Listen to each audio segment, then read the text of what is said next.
अच्छा स्मार्टली ये मूव किया कि अगर मैं बात करूं आज से 2-3-4 साल पहले की बात करूं तो मैं ये नहीं कह रहा हूं कि छोटी या बड़ी टीम होती है, लेकिन जब आप अपने से एक नंबर ऊपर या 2 नंबर ऊपर की रैंक की टीम से खेलते तो आपको फायदा होता है। अभी हमने रिसेंट पास में देखा कि पाकिस्तान ने जिस तरह ऑस्ट्रेलिया में जाके जीता, उसके बाद वनडे सीरीज जीती, उसके बाद अगर मैं इस अभी आउट गोइंग जो साउथ अफ्रीका की सीरीज हो रही है उसमें देखिए जब आप अपने से जो टॉप की रैंक की टीम होती है या टफ कंडीशन में जाके खेलते हो तो ये खेलना है। अगर हम मैं ये फिर ये बात नहीं कर रहा हूँ कि जिम्बाब्वे की टीम छोटी है या कीनिया की छोटी टीम है, ऐसा नहीं है।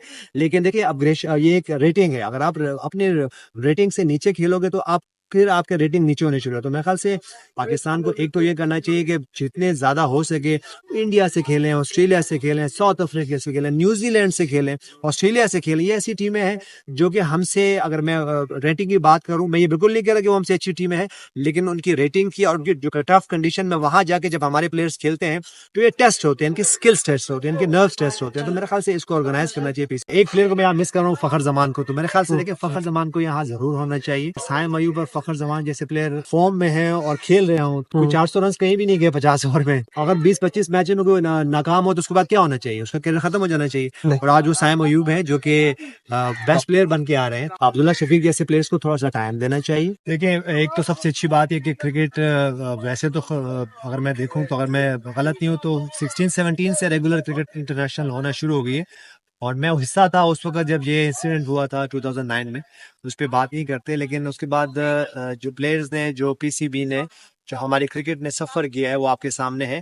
ऑलमोस्ट 8 से 9 साल 10 साल हम लोग बाल क्रिकेट खेली। और कुछ प्लेयर ऐसे भी थे, अगर मैं असद शफीक की बात करूं, अजहर अली की बात करूं, उनका डेब्यू ही बाहर हुए पाकिस्तान से और उनको कोई मौका नहीं मिल सका ज़्यादा क्रिकेट खेलने का। मैं लकी रहा कि मैं 2000 में जब मेरा डेब्यू हुआ, 2009 तक मैं 9 साल अपने कंडीशन में, अपने क्राउड के सामने, अपने वो ग्राउंड पे खेला जिसका मुझे बहुत ज़्यादा पता था। तो उसका एक एडवांटेज होता है। और आप जब स्टार बनते हो और लेजेंड प्लेयर बनते हो तो उसमें ज़्यादातर हिस्सा जो होता है वो जो आप अपनी घर में बनते हो, अपने होम कंडीशंस में बनते हैं, उसके बाद फिर आप जाके वंडर्स करते हैं सारी दुनिया में। एक ये तो ये अच्छा है कि बिग इवेंट होने जा रहा है। उसके बाद मामला तो आपके सामने हैं, उस पर ज़्यादा डिबेट नहीं करते क्योंकि फिर कोई कंट्रोवर्सी निकलेगी, फिर कोई इंडिया से या पाकिस्तान से, पीसीबी से या उनकी बोर्ड से कोई बात होगी और उस पर फिर बहुत ज़्यादा बात होती है, चर्चा होता है और फिर वो नेगेटिविटी होती है। तो हमें पॉजिटिव लेना चाहिए। एटलीस्ट इंडिया पाकिस्तान क्रिकेट जो है वो हो रही है।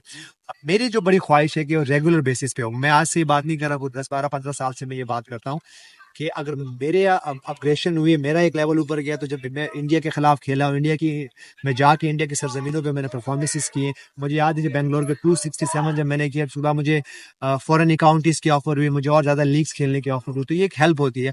और ये सिर्फ पाकिस्तानी प्लेयर्स के लिए नहीं है बल्कि इंडियंस प्लेयर्स के लिए भी ऐसा ही है। अगर मैं इनके टॉप प्लेयर्स की बात कर रहा हूँ, जसप्रीत बुमराह की बात कर रहे हैं, हार्दिक पांड्या की बात कर रहे हैं, उसके बाद जैसवाल की बात करें, अगर वो भी पाकिस्तान के खिलाफ परफॉर्म करेंगे और पाकिस्तानी कंडीशन में आके करेंगे, पाकिस्तान के होम में आके उनके खिलाफ जब हमारे खिलाफ परफॉर्म करेंगे तो उनकी अपग्रेशन, उनका लेवल ऊपर जाएगा। और वो फिर वो समझेंगे कि क्रिकेट होती क्या है, प्रेशर क्या होता है। जब इंडिया पाकिस्तान के मैचेस जब मैं अगर as a Pakistani player India में खेल रहा हूँ तो प्रेशर को मैं कैसे हैंडल कर सकता हूँ। और फिर जब इंडियन प्लेयर्स आएंगे पाकिस्तान में तो ये एक उनका प्रेशर वो देखेंगे, तो ये अपग्रेशन हो। तो मेरे ख्याल से इसको रेगुलर बेसिस पे होना चाहिए। मेरी बड़ी ख्वाहिश है कि रेगुलर बेसिस पे हो, सिर्फ बिग इवेंट्स पे इंडिया पाकिस्तान सामने ना हो। उसकी वजह ये है कि फिर जो प्रेशर होता है दूसरे प्लेयर्स खिलाफ हो जाते हैं। हमारे पास ऐसे प्लेयर्स मौजूद हैं जो कि सर्व कर सकते हैं। अगर मैं टॉप की बात करूं तो उस वक्त साइम अयूब जिस तरह परफॉर्म कर रहे हैं, बहुत ज़बरदस्त खेल रहे हैं। उसके बाद अगर मैं एक प्लेयर को मैं यहाँ मिस कर रहा हूँ, फखर जमान को। तो मेरे ख्याल से देखिए फखर जमान को यहाँ ज़रूर होना चाहिए।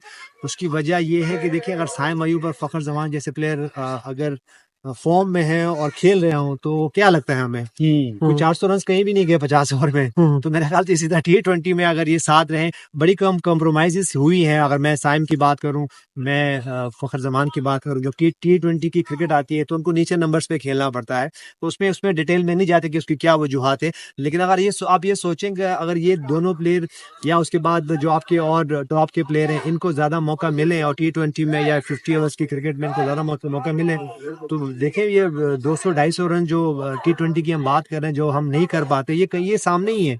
इसको अलाइन करना है, इसको ऑर्गेनाइज करना है। उसमें अगर वनडे की बात करूं तो ये 400 रन कहीं दूर नहीं है, लेकिन ऐसे प्लेयर्स को जो कि टीम के लिए खेलते हैं, जो अपनी स्किन से बाहर होकर खेलते हैं, और जब उनकी फेलियर्स होती हैं क्योंकि वो टीम के लिए खेलते, तो उसको सपोर्ट हमें करना चाहिए। मीडिया का बहुत बड़ा रोल है इसमें, क्योंकि बाज़ औक़ात हम सपोर्ट नहीं कर पाते।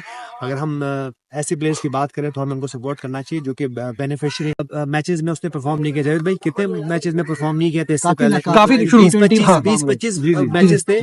तो अगर 20-25 मैच में कोई नाकाम हो तो उसके बाद क्या होना चाहिए? उसका कैरियर खत्म हो जाना चाहिए। और आज वो साइम अयूब है जो कि बेस्ट प्लेयर बन के आ रहे हैं। तो मेरे ख्याल से थोड़ा सा प्लेयर्स को बनाने में थोड़ा सा टाइम हमें देना चाहिए। और मैं अपनी भी बात भी करूं तो मैं भी कोई चैंपियन प्लेयर नहीं था, ठीक है, मैं 1-2 मैचों में आते ही मेरा डेब्यू मैच रस हो गए, लेकिन उसके बाद मुझे प्लेयर बनने में कोई 4 से 5 साल लगे, और 2004-5 के बाद मेरी क्रिकेट चेंज हुई। लेकिन 4-5 साल में क्रिकेट खेला तो मेरी जो है ना, मैं टॉप का प्लेयर बन सका। तो अब्दुल्ला शफीक जैसे प्लेयर्स को थोड़ा सा टाइम देना चाहिए। मैं ये नहीं कह रहा हूँ कि उनको बिल्कुल भी वो ना करें, लेकिन ये कि उनको टाइम देंगे तो मेरे ख्याल से उनकी टेक्निक अच्छी है। और बहुत सारे प्लेयर ऐसे और भी हैं जिनकी टेक्निक अच्छी है, लेकिन उनको उस तरफ आइडेंटिफाई करना चाहिए, और उनके लिए वो मौका देंगे तो इंशाल्लाह वो जरूर शाहीन आपके सामने शाइनों की तरह उड़ रहा है, और इंशाल्लाह आई होप किसी तरह शाइन जो है ना, शाइन और इसी तरह शाइनों की तरह उड़ेगा और परफॉर्म करेगा पाकिस्तान।